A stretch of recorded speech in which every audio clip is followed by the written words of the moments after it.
May mga oras sa buhay natin na mararamdaman mo na parang pagod ka na sa lahat. Hindi naman siya related sa, di naman ako nagkaka-anxiety or depression. May time talaga na pakiramdam mo pagod ka na. Lahat na lang tinatry mo. Minsan nagmumukha ka ng nakakahiya.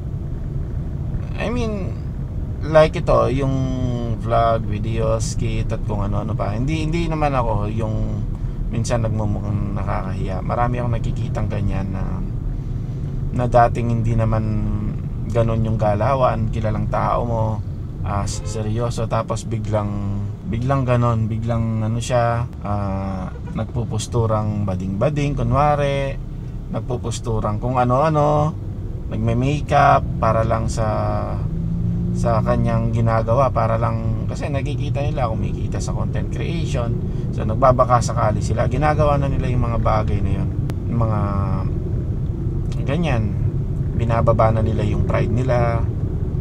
At syempre, after all, kaya tayo nabubuhay dito sa mundo, may time talaga ako na pakiramdam ko kaya tayo nabubuhay para mamatay. Pero syempre may purpose, no? Like may purpose sa atin ng Diyos, may purpose tayo dito sa mundo.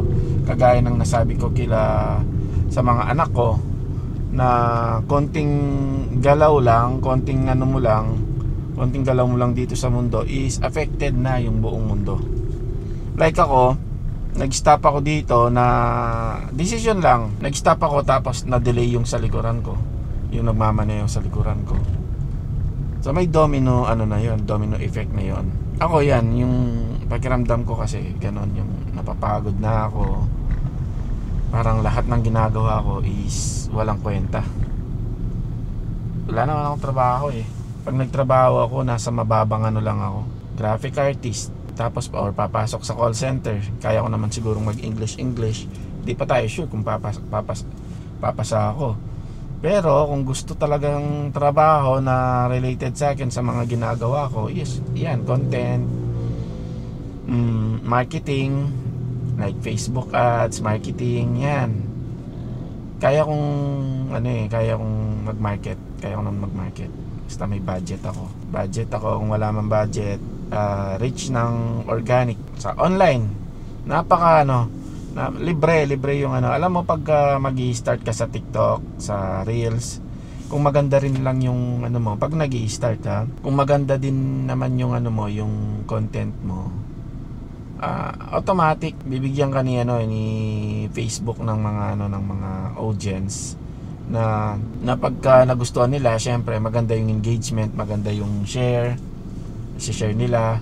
Pagka nangyari yon is ire-recommend ka ni Facebook sa iba pang tao. Syempre, since maganda yung content mo, ire-recommend ka na naman niya sa mas marami pang tao. So yun, may time na yan, kagaya ngayon, parang wala rin akong ganang mag-talk, wala rin akong ganang ganito, wala rin akong ganang magsalita. Kasi nga, kagabi pa to naramdaman ko na lang na bigla, hindi ako nagkaka-anxiety or nagkaka-depression, parang iba yung parang kawalan ng pag-asa. Like I said sa inyo, nalabanan ko naman yung anxiety, no? Yung pakiramdam na parang mamamatay ako. Hindi ito anxiety worries parang worries. Di rin kasi alam ko naman basta tuloy-tuloy lang ako. Hindi ko lang ma-explain. Nakakapagod lang, nakaka-burnout. Yun yung mga tamang term, nabe-burnout ako. Yun yung mga ginagawa ko kasi ngayon yan sa e-com, selling ng mga courses na nag-o-offer kami ng mga services. May mga naman may mga clients naman, pero parang kulang kasi na ako nire-ready ko na yung mga anak ko sa college. Then pagka-graduate nila, kasi medyo mahaba-haba yung pagka-college So pagka-college na sila, di na pwede yung ganito lang. Kailangan yung income is times 4 or 5. Kung hindi nyo ako nakikilala, ako is umangat ako sa mga ganyan, sa mga side hustle talaga Like dati networking, no? More on direct selling nung Plum Delight days, Tacoma days, yan, Kiray days, Buamera. Nakakaangat ako dyan. Isa ako sa mga nagiging top somehow. Isa sa mga top, hindi number 1 ha. Pero sa BWL, which is yung Plum Delight, naging top tayo doon, top rank tayo doon. Tayo yung Platinum Director and earning 7 figures sa ano. Yun nga no, mag-earn ka ng malaki tapos biglang isang taon na wala na naman. So lahat ng na-earn mo is parang nadidelay lang, no. O go daw kahit ano, kahit red. Ayun, tapos sa MDC naging isa ako sa pinakamabilis din na mag ano doon, top, no. Nagkaroon ng like 25k affiliate, parang nasa million plus din yung benta in an short period of time, no. Tapos MDP naging top ano rin tayo doon, top rank din tayo doon. MDP yung my daily ayun ang tawag doon, MDP ayun pala MDP, make your dreams come true. MDP basta ano MDP okay, Magdadaro, De La Cruz at saka Panaligan, pinagsama-sama ng mga owner yung pangalan nila. So sa MDP World, naging top din ako doon. At mataas din yung income doon. Then another bagsak na naman ng ilang gagamitin na naman yung income mo. Then dumating yung NFT. Ang lakas ng kita doon. Tapos ilang years din na naman na wala. Then nag forex ako. Wala kailangan talagang ganun, kailangan may nasisave ka, tapos yung nasave mo kailangan pang negosyo mo. Ako dami ko rin naman pinasok na negosyo na nalulugi. Parang ang bigat kasi hindi lang yung pamilya ko yung hawak ko ngayon, pati yung pamilya sa main family ko. Ako yung nag-aano sa nanay ko, susupport. Kapatid ko, ako yung nagbibigay ng trabaho. Tapos problema ko pa yung isang kapatid na babae na iniwan ng kanyang asawa dahil sa utang, pambababae. Ang hirap din no. Kaya nabe-burn out din ako May time talaga na wala, gusto mo na lang maglaho, hindi mamatay maglaho, yung tipong bigla ka na lang nasa bundok, mabuhay ka doon, yung mga kakainin mo nandun na. May time na gano'n na lang yung pakiramdam mo hindi kaysa sa araw-araw nagigising ka stress, iisip yung mga gastusin. Yes, may perang nakatabi, pero hanggang kailan? Pabawas na ng pabawas Tapos kada bawas ang sakit pa. Kada bawas mo nasasaktan ka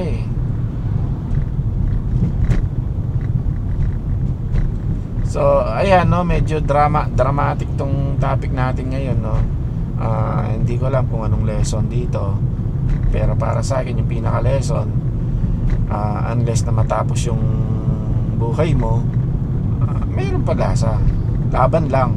Wala ka namang ibang choice kundi lumaban kasi kung di ka lalaban, lalo ka lang na babaon paano ka nang paano sa tawag doon, sa kumunoy, palalim na ng palalim. So kailangan mo talaga lumaban, no choice tayo kundi lumaban. Minsan masama na yung pakiramdam mo, kailangan mo pang marap sa computer kung ano-ano mga gagawin mo. Tatapusin ko pa tong edit na to baka sakali itong edit na to pagka na-upload, baka sakali mag million views, tapos kumita ako, mag trending ako, sumikat na yung channel ko, then magkakaroon na ng passive. May mga ganong time Tapos pag-upload mo, makikita mo 5 views. So okay lang, tuloy lang, kahit ganun lang makita mo. Walang special sa'yo walang something While makikita mo sila Mr. Beast nag-live para mag-raise ng pera. Ayun, $12 million na raise sa Kick. O sino yun? Siyempre si Mr. Beast yun. Kahit mag-live lang yun, di nagsasalita, may mga manonood sa kanya yung mga fans niya, doon sila magtitipon-tipon tapos mag-uusap-usap. Well, tayo, makakit ka na sa kuryente para kunwari magpapakuryente ka, iilan lang yung viewers, isi-share nila tapos ibabash ka pa nila. Drama lang to mga tol, drama lang. So yun, mamaya another video na naman, mamaya pagkapasundo ako, Kapampangan channel naman. Baka sakali kasi, nagbabaka sakali ako. Huwag niyong sabihin na magtrabaho. Hindi ka magtrabaho, pag nagtrabaho lalong malulunod. Alam kong mas malaki yung makukuha ko sa mga ganitong ginagawa ko, side hustle. Okay? Hindi porke nagko-content ako, hindi na ako nagtatrabaho. May trabaho ako na sa bahay lang na kumikita din ng passive somehow. Pero like I said, hindi sapat. So nandito na ako sa gate. I think hanggang dito na lang mga tol.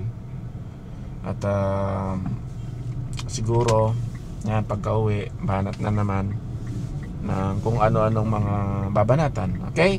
See you sa susunod nating video mga tol. Thank you and God bless.